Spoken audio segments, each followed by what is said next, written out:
जलेश्वरनाथ, जय जलेश्वरनाथ। गंगा खेलत जिनक जटा में छैठ जलेश्वरनाथ, जय जलेश्वरनाथ, जय जलेश्वरनाथ। नित दिन जल में वास करे छथि अपन जलेश्वरनाथ, जय जलेश्वरनाथ, जय जलेश्वरनाथ।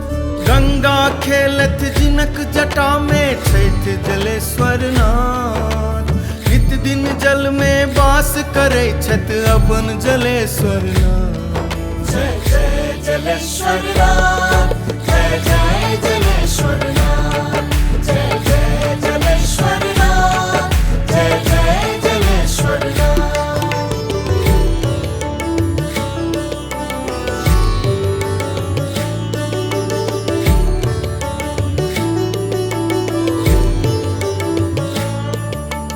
जन जन के कल्याण करे थे महादेव त्रिपुरेश्वर, महादेव त्रिपुरेश्वर। स्वयं प्रगट स्वयं भू भेला धन्य धरा जलेश्वर। धन्य धरा जलेश्वर। जन जन के कल्याण करे थे महादेव त्रिपुरेश्वर, स्वयं प्रगट स्वयं भू भेला धन्य धरा जलेश्वर। सत सत नमन विराजत जता, सत सत नमन विराजत जत प्रभु जलेश्वरनाथ। जय जय जलेश्वरनाथ, जय जय जलेश्वरनाथ, जय जय जलेश्वरनाथ, जय जय जलेश्वरनाथ।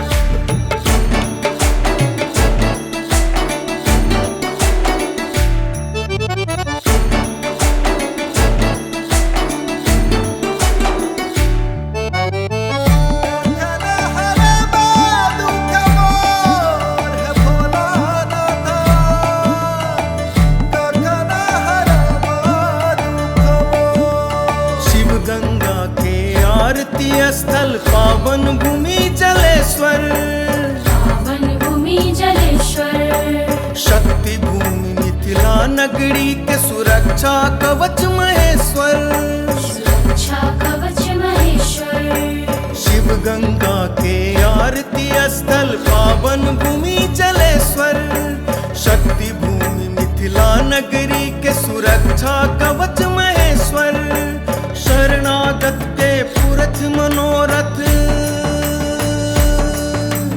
शरणागत के पुरथ मनोरथ बाबा जलेश्वरनाथ। जय जय जलेश्वरनाथ, जय जय जलेश्वरनाथ, जय जय जलेश्वरनाथ, जय जय जलेश्वरनाथ।